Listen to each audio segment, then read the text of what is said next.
Come back and just to look at what we're expecting now on the 12th Parliament. Let me start with you, Didmas, on the expectation. We have a number of new members of Parliament who've not been there before, but also young ones. And when we talk about new, there are some who are young, very young in terms of age. There are others who are young, politically speaking. But what are we expecting for them to inject into the 12th Parliament? The fact that you have young members of Parliament coming in and understanding the politics of this country, that most political parties will favor the moneyed, very old generation kind of politicians with a view either they are bankrolling them or other interests. But when you see young people like some of us coming in, we really represent what the people want from our various constituencies. And what we are bringing in, I think, is very important to serve our people as opposed to serving political parties and the party leaders at the expense of what the Kenyan people expect from us. And I think in terms of being contaminated by corruption, we have no such viruses. So what we are bringing a new. Although some may beg to differ, given that from experience, there are those who've come in with a lot of oomph and a lot of power and a lot of voice, but after Parliament begins, they seem to be silenced one way or the other. But we pray that's not going to happen. Because can we put you to task and maybe put you to account? What is it that we should expect from you? What we expect from me is an independent mind in terms of debate and legislation, and serving the people of community constituency. Okay. Yeah. Honorable Hassan, how possible is that for one to have an independent mind? And we also have quite a number, we have 13 independent candidates who've come in, and we're not sure whether they're really independent candidates in terms of being independent-minded, or they're independent because they lost their nominations but are affiliated to certain parties. I think when you talk of independent in this particular case, these are people who lost in the nominations or were cheated or rigged out of the nomination and felt very strongly that they still needed to give an opportunity to the voter. And I think once they're in Parliament, they will take sides. They would either be on the side of the party that denied them the opportunity because they believe in the philosophy of that political party. So I don't expect that we really have truly independent members of Parliament, with the exception of one or two. For example, we have Dr. Masimba, who was elected independent in the last election and has been re-elected again. He is truly an independent parliamentarian in my judgment, but all the others fall in between. And but also, once you become a member of Parliament, your focus is to be able to advance the development and the progress of your own constituency. And that sometimes would leave you no choice but to form partnership and alliances with different players inside and outside Parliament to be able to make sure that you meet your obligations. Because the Mwananchi is waiting for you out there. He's not going to, pray or support you because of your party or because of your independence. He's going to support you and continue to be a loyal voter because of your performance. And I think if you look at many of the MPs that have come back, it comes down to performance. If your performance was below par, it is unlikely that you will be returned back. I also want to say something about young people. I'm delighted that our voters have elected a number of young people. This is good for our democracy. It is injecting new blood into our political system. But I would say that if you don't combine wisdom with the passion of youth, then you are going to fall short of what is expected. Exactly, because some of us have the experience and the wisdom of age. They come with their passion, and unless they're able to sort of use their passion, responsibly, and to become responsible citizens, they're not going to come back into Parliament next time because the public would say, you haven't performed as well as we expected you to do. And youth is not going to be helpful in that sense. All right. It will be a liability. Joe, what is your expectation of the younger members of Parliament that have come in? And we have quite a number, and some of them have no experience, politically speaking. Some are, from an entertainment environment, and I'm not sure how that benefits the House, but the credentials. But what is your expectations of some of these young members of Parliament? And hopefully they're listening so that they can, benchmark and see whether they will actually perform. They could lead the House in the national anthem. You never know. It could come in handy. But we can look at what we've had before with the other youthful members of Parliament. Let's look at somebody like Ababu Namwamba, who started when he was fairly young and went on to energize ODM, and until the big fallout, was a powerful force in ODM. Then I want to contrast that with somebody like George Theuri, who's the member Embakasi West, and he's Embakasi East, and he's been even one of those people who's labeled a maverick, because he almost does not fit the profile of your quintessential politician. But on the ground, like Mheshimiwa said, on the ground, he is very strongly felt. Because he is a young person, you'll find him sitting around with the touts, the people in Jobless Corner. You'll see the sort of projects he initiates in his area. It's projects that actually help the young people to get something small while they get a leg up to something better. So you'll see he'll initiate car washes. You'll find him with, a labor bench. Come and sit here. If somebody wants to find somebody to work, come here and you'll find somebody to, and those are angles that an older person may not be able to see. And so if the young parliamentarian stays connected with the people who voted him in, because most of these people were able to actually get a lot of support from their own age group, so to speak, because those were over 57% of our voters were 35 and below. So if they're able to stay connected with that constituency, then they're able to make a big difference. What I would want to see is what Mheshimiwa is saying, because they say that youth is wasted on the young. Sometimes you can be youthful and exuberant to a level where you are not privy to your own limitations, and you seem to imagine that you know everything. I have in mind now here somebody like Babu Owino. Sometimes he looks very exuberant to a level where you imagine he might self-destruct if he is not able to harness that energy in a more productive manner. He may be able to put his foot in his mouth to a level where it might actually be the end of his career. From those who are more experienced to harness that energy into productive output. Yes, and also to recognize the fact that with the more youthful people who are coming into power, like the 23-year-old now from Igembe, now somebody like that is beholden to the community.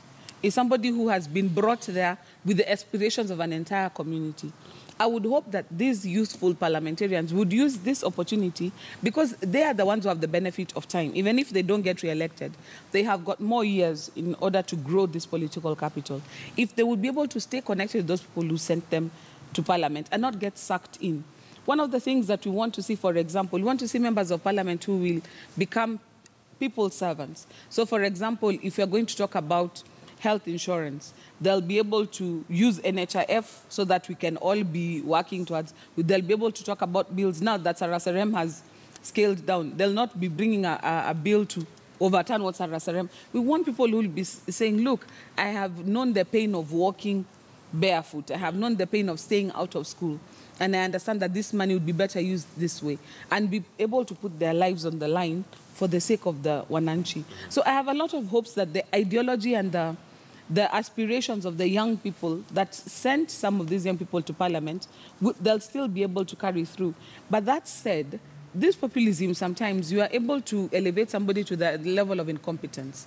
Like you said, some of them, we try to look at what exactly is the competence that they're taking to the House, and it's hard to see.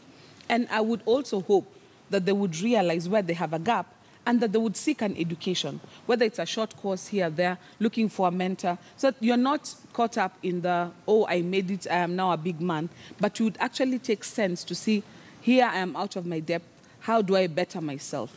Because it is possible for you to start out from a level where you're not really at par, but for you to excel. Look at somebody like Governor Sonko. Look at somebody like Governor Sonko. We can see the trajectory. There is a trajectory. I cannot say that he has become all that would aspire for him to be, but you can tell the man listens. He learns. He stopped putting peroxide on his hair. He stopped wearing the earrings. He got himself a suit. And you can see he has listened. He has worked towards it. He has hired a few people who are doing well. And that is what is giving him longevity. So that you don't just have the numbers and you are populist, but also as a politician, you learn and you realize, I have a deficiency here. let me improve, and that keeps propelling you forward. All right. I want us to wind up, but let me come to you, Honorable Didmas. And this is a challenge that we had in the previous parliament, the tyranny of numbers. And it was sometimes seen as a rubber stamp to the executive, just by virtue of the fact that you have the numbers. Do you see that happening again in the 12th parliament, given that we also have a good number of members of parliament who are... If the Supreme Court does not overturn the ruling as it is right now, we then would have a tyranny of numbers.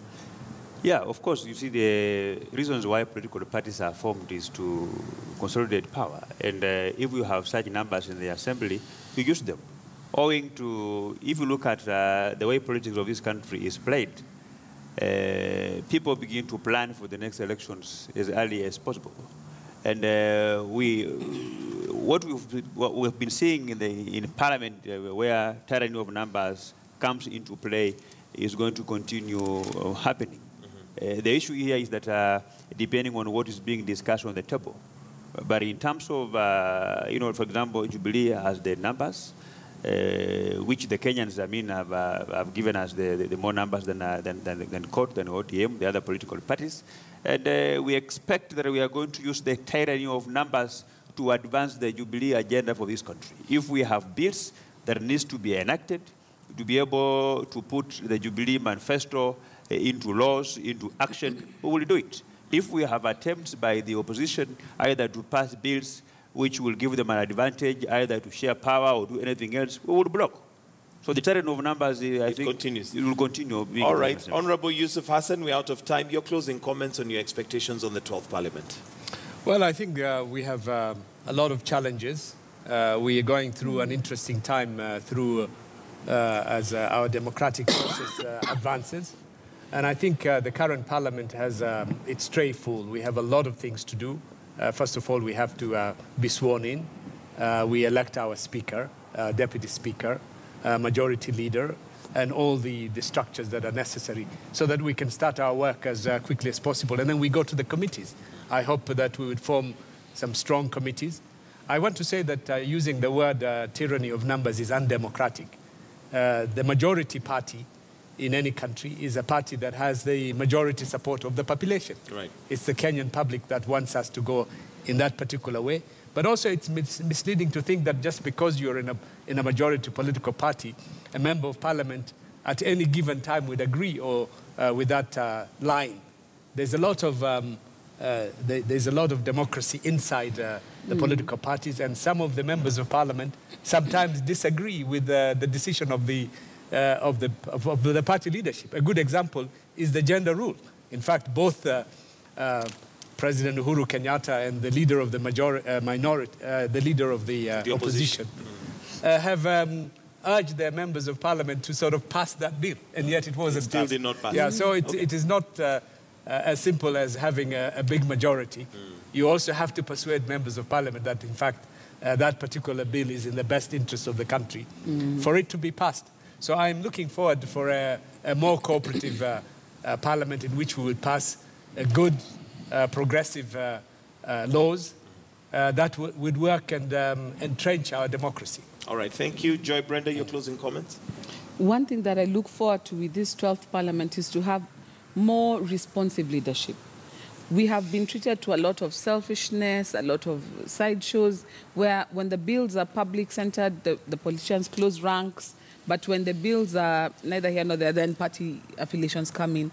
But we have seen many leaders coming in on a platform of, I am your servant, not a lord, I am your servant. And I really look forward to having a parliament where we will see a lot more people-centered leadership. Because the Jubilee administration, the last Jubilee administration was very good on macro projects.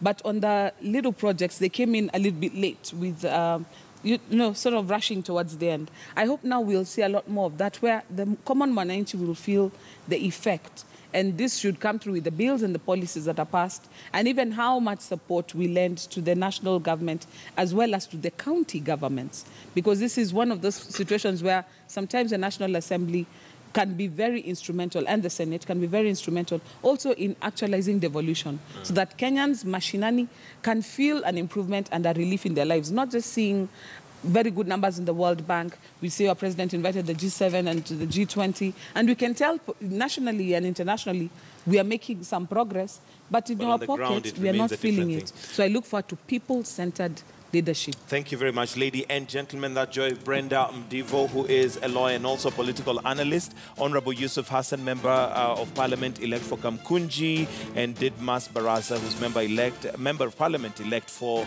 Kimilili. That is where we're going to end our political point this morning, but do stay with us. Kivumbi 2017 continues with more stories that are making headlines. Don't go away.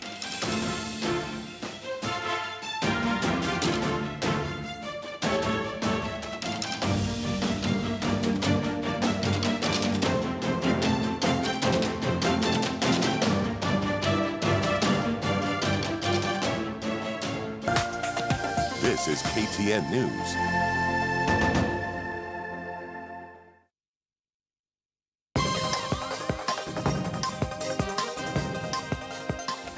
When comparing what was verbally announced with an aggregation of constituency-level Forms 34B at county level, the two sets of results match in only 4 counties. Also,